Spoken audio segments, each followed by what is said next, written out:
হে বন্ধুরা, আমাদের গাড়ি এখানে চলে এসেছে। ও, এটা তো একটা এক্সক্যাভেটর। চলো এক্সক্যাভেটরটা আমরা বানিয়ে ফেলি। এখানে অনেকগুলো পার্টস রয়েছে, সেইগুলোকে নিয়ে আমাদের অ্যাসেম্বল করতে হবে। প্রথমে আমরা কেবিনটাকে সেট করব। ও, কেবিনটা তো লাগলো না। ও ঠিক আছে, হুইলস। চলো বন্ধু, এরপরে দেখি আমরা কেবিনটাকে সেট করি। ও, কেবিন সেট হয়ে গেছে। এরপরে আমরা আর্মটাকে সেট করি। না, এই আর্মটা তো লাগলো না। আর একটু এগিয়ে যেতে হবে।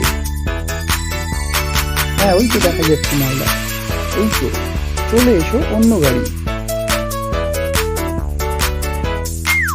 এই তো, ময়লাগুলো এইভাবে আমরা তুলে ফেলবো। আর একটু বাকি আছে। হ্যাঁ, কমপ্লিট হয়ে গেছে। ঠিক আছে।